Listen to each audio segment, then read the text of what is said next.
Party escape. రేయ్ వెళ్ళండ్రా, వెళ్ళి పట్టుకోండి, వదలొద్దు.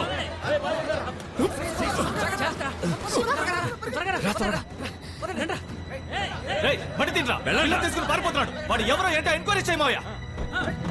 మడితే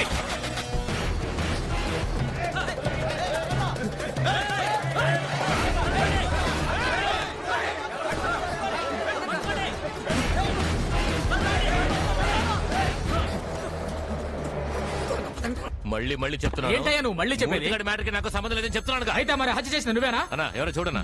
సార్ చేసింది చేయలేదని చెప్పే మనుషులు నేను. ఆ అమ్మాయిని తీసుకొచ్చేసాం. మధు వాళ్ళ మనుషులు తరుముతున్నారు. కాశీ ఓ పాత కేసు విషయంగా పోలీస్ ఎంక్వైరీలో ఉన్నాడు. నువ్వు ఆ మధు గ్రూప్ కు దొరకకుండా పరిగెడుతూనే ఉండు. కాసేపట్లో మేము అక్కడికి వచ్చేస్తాం.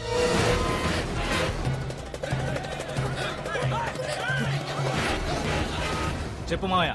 అల్లుడు, పిల్లని ఎత్తుకెళ్ళింది ఒక వంటోడు. వంటోడా? అవును అల్లుడు. ఆ పిల్లని మనం ఫాలో చేస్తున్నప్పుడు కాశీ ఆ వంటోడు కలిసి మనల్ని లేపేయడానికి ప్లాన్ చేశారు. మన వాళ్ళందరూ ఎక్కడున్నా వెంటనే రమ్మను మావయ్య. వాళ్ళిద్దరిని లేపేసి అమ్మాయిని మనం తీసుకో. అది శభాష్ అల్లుడు.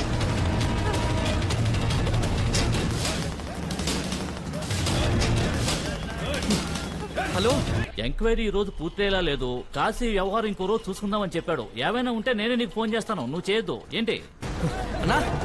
హలో,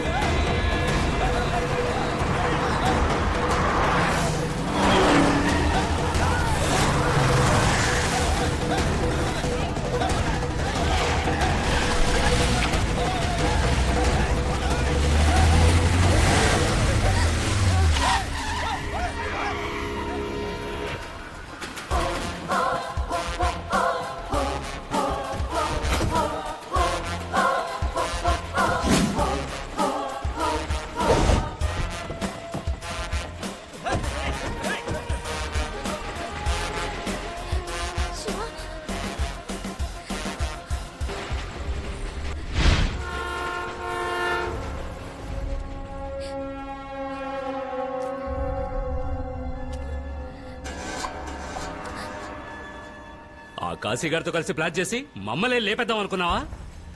ఫోన్ చేసి వాడిని రమ్మన్రా. నిన్ను వాడిని ఇక్కడే నరికి పోగులు పెడతాం. రమ్మన్రా. వాడిని రమ్మన్రా. ఏయ్, నేనే ఫోన్ చేస్తానని చెప్పాను కదా, ఊరికే ప్రాణం తీస్తావేంటి? అన్నని రావద్దని చెప్పడానికి ఫోన్ చేశాను. ఇది నా సమస్య, నేనే చూసుకుంటాను.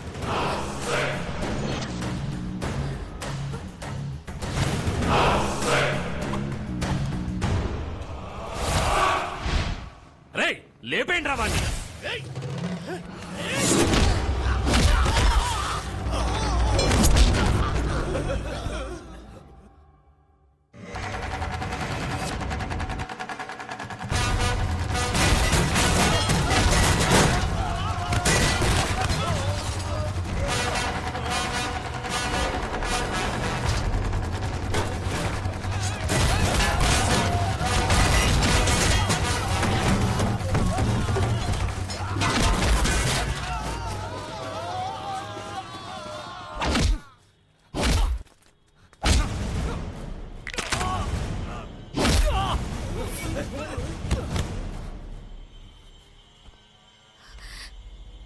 వీడే శివ మా నాన్నని కొట్టాడు.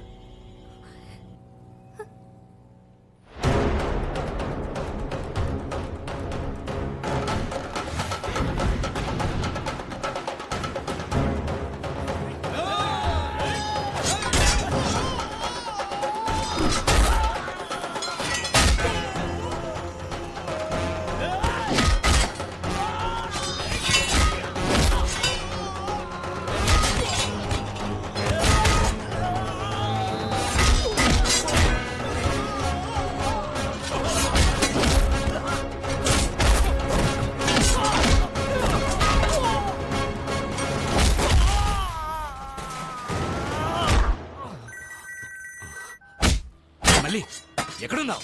రండి.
ఆల్ వంటలు చేసుకునే వాడివి నా మీద చేయేస్తావా నిన్ను? అవునరా, నేను వంటవాణ్ణే. కానీ నేను వంట నేర్చుకుంది విజయవాడలోనో రాజమండ్రిలోనో కాకినాడలో కాదురా. నేను వంట నేర్చుకుంది కడప జైల్లోరా.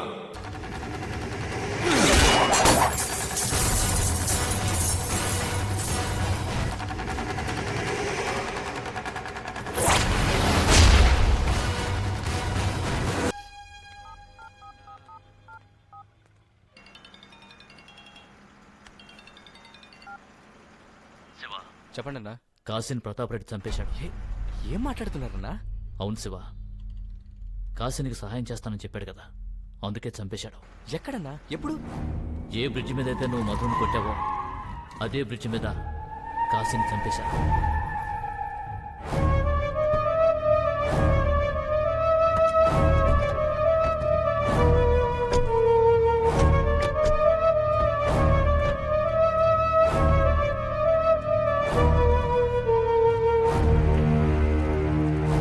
ఎక్కడ రావాడు? ఎవరు? నేనెవరిని వెతుకుతున్నానో నీకు తెలుసు, ఎందుకు వెతుకుతున్నానో కూడా నీకు తెలుసు. చెప్పెక్కడున్నాడు? చెప్పరా. చెప్పను. వాడు ఎప్పుడైతే మధుని కొట్టాడో అప్పుడే నా మనిషి అయిపోయాడు.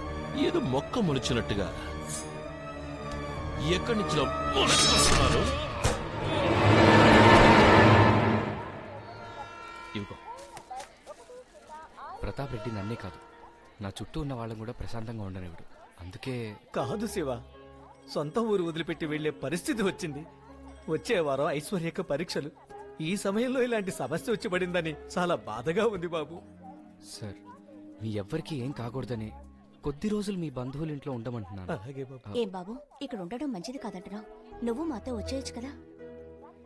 లేదమ్మా, నేను ఎక్కడున్న వాళ్ళు నన్ను వెతుక్కుంటూ వస్తారు. అందుకే మీరు బయలుదేరండి. సరే, జాగ్రత్త. వెళ్ళొస్తాం బాబు. ఈ ఏడాది పరీక్ష రాయలేకపోతున్నందుకు బాధపడకు. వచ్చే ఏడాది తప్పకుండా రాదు. కానీ నువ్వు ధైర్యంగా ఉండాలి ఐశ్వర్య. నువ్వు అనుకున్నవన్నీ తప్పకుండా జరుగుతాయి. సమస్యలు తీరాక నేనే వచ్చి తీసుకొస్తాను. నేను ఇంత మాట్లాడుతున్నాను, నువ్వు ఒక్క మాట కూడా మాట్లాడవే.